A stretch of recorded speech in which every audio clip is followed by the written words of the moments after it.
To figure out why it is that I have to wear a mask when you guys are here giving away free needles to people and to drug addicts. You know what I'm saying? I just don't understand that. I mean, it's not even just needles. You guys got Brillo pads, straws, needles. I mean, I just don't understand what this is. You know what I'm saying? I just don't understand it. I just don't get it. San Francisco policies just make no type of sense around here. You guys give people the ability to basically poison themselves, but you want me to wear a fucking mask outdoors. You know what I'm saying? It just makes no sense. These people are ridiculous. Ladies and gentlemen, it's just my personal opinion. Somebody's got to say it, so I'm going to say it. We need a new president in 2024. When we saw what we saw the other day, handing out diplomas to graduates at the Air Force Academy in Colorado, and we saw him fall, it happens. It's not the end of the world. It's not evidence that he's just not all there, but he is 80. There does come a point in time where there are certain jobs you don't need. It's not that you don't need to be working. It's not that you don't need to be living your life. It's not that you don't need to be living a very vibrant lifestyle or anything like that. But there are responsibilities that are far, far, far more extensive than, let's say, the typical 9 to 5 that somebody in their 80s may not need to be doing. I think the presidency is one of them. I do. A constitutional amendment to ban gay marriage. You know, think about this. The world's going to Hades in a handbasket. We are desperately concerned about the circumstance relating to avian flu. We don't have enough vaccines. We don't have enough police officers. And we're going to debate the next 3 weeks, I'm told, gay marriage, a flag amendment, and God only knows what else.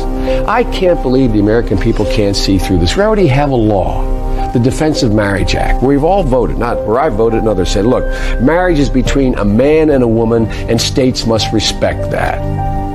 Nobody's violated that law. There's been no challenge to that law. Why do we need a constitutional amendment? Marriage is between a man and a woman. What's the game going on here?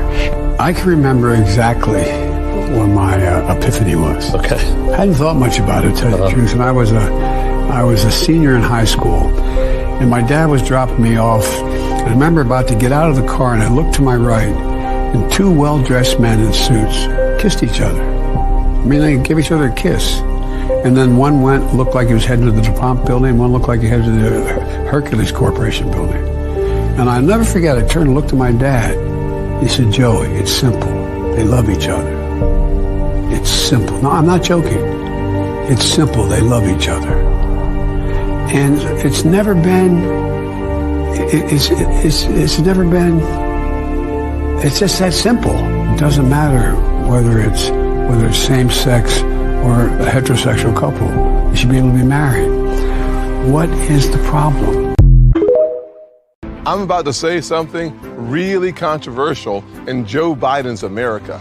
If you're able-bodied, you work. If you take out a loan, you pay it back. And if you commit a violent crime, you go to jail. And if you're a man, you should play sports against men. America needs more victors and less victims. I'm Tim Scott, and I approve this message because these aren't just conservative values. They're American values. And as president, I will defend them. There you go. Welcome to another Monday. There we go. Glad to see Joe is quick of his thought and always on point. He keeps the same direction from one year to the next. Yeah. I was talking to somebody before the show, and I advised them not to listen to the first half hour. I'm sorry to hear your dad won't be watching. Because I can't understand how people just don't see the fool that this guy is, the fraud that he is. Yeah, he's a douche. And you know, the continuous argument is, well, Trump was worse. Well, okay. One, I don't know if that's true. The policies were better underneath President Trump, and the shit that's going on now isn't while he's president. And so to continually go back to Donald Trump when we have a guy in office who clearly said what he said back in 2006 and then said something completely different in this past year here. Why aren't you talking about him? Why isn't the left screaming for this guy to be removed from office? Because he's either too stupid, too senile, or just an outright liar. I think that's it right there. I think it's the latter. And so I don't understand why, it's a constant battle to just bash on Trump. I mean, there's people that used to work on the show that are still posting. I mean, thankfully, only like 3 people actually see it, but are still posting just anti-Trump stuff. Yet the left is the ones that are screaming, bring everybody together. Joe Biden wanted to unify the country, and yet it's more divided than ever, and it continues with the lies and the crap that it continues to institute. Yeah, it does. Look, somebody a long, long time ago, and I mean not much before Trump or much before, way, way, way back, I'll just say. I don't remember exactly when. Like Joe Biden, I don't remember exactly when this was said to me. But I had this epiphany, see? And that epiphany was, don't trust anybody who says anything on TV trying to influence you on getting anything. Because if they are, they're lying. And they'll only say it until it's not to their advantage anymore.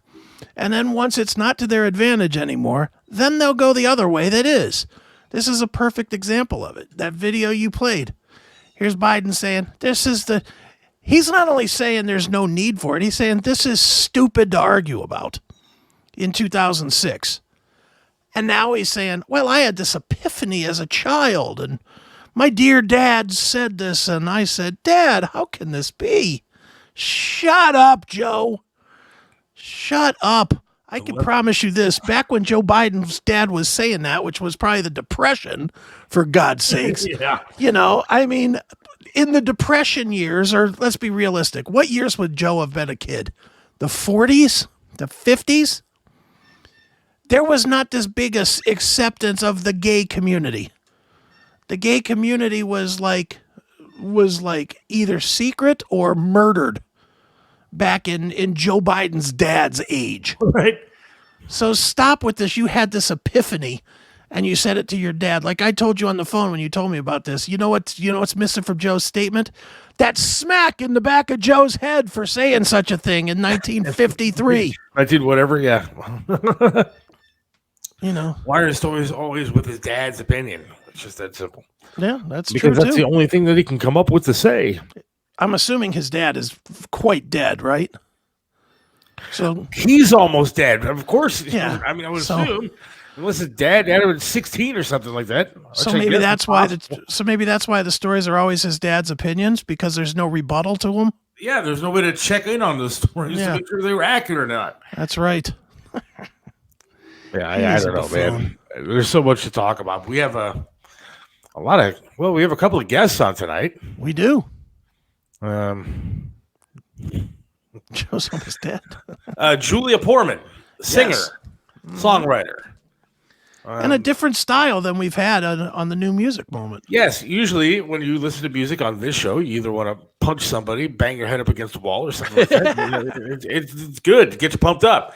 Yeah. Tonight, Julia is a little bit of a different style, a little bit refreshing. Mm-hmm. What would you call her? She looks young. Look how old she is. She does look young, but I think she's actually closer to 30 than you might think. I think she's like 27 or something. I mean, because I don't want to say, she's way hot, and then have her be like, She's not 14 or something. I know that. Good. All right. I read something about her and her spouse have a business or something. Okay. All right. So I'm assuming she's a little older than 12, but so I'm looking forward to talking to her though. She's on Spotify. She gets a lot of downloads per month on Spotify. Mm-hmm. She has her own TikTok channel, which is cool because that's all the kids do these days. And by the kids, you mean you. And by the kids, I do mean me. because I love my TikTok. I have anybody that wants to get rid of TikTok, I don't care if you listen to the show or not. I'm not a big fan of you right now because I love TikTok. Leave my TikTok alone. That's right.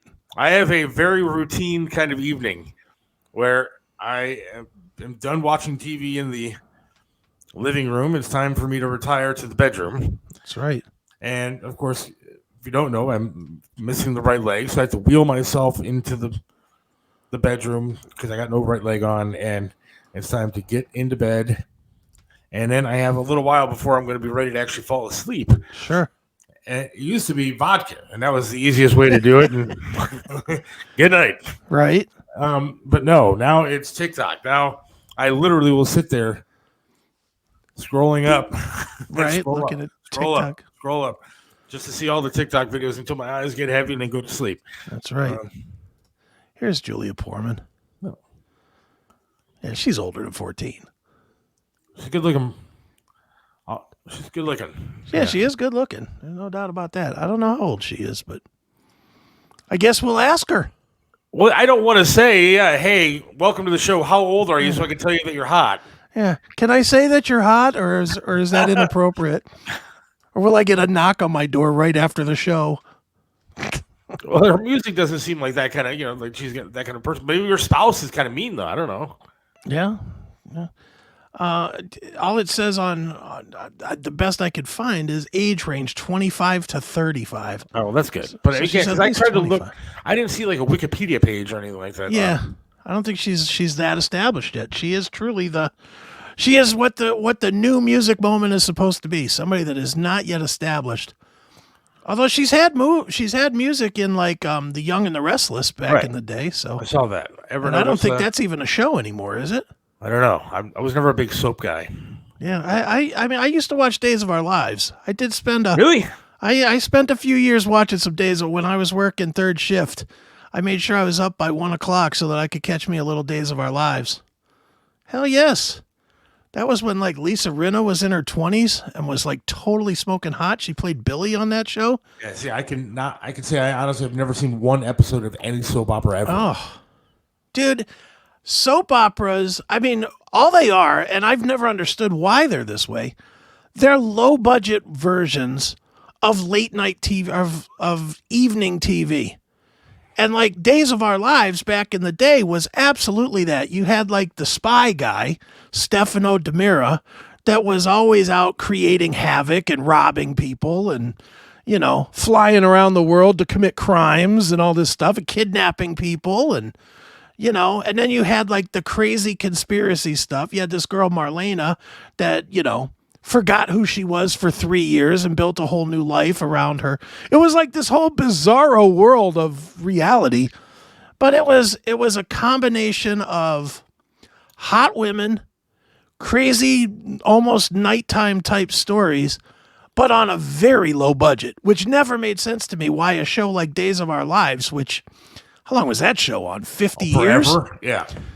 50 years or whatever. It looked like something me and you would shoot with 3 friends on an iPhone. It always looked bad.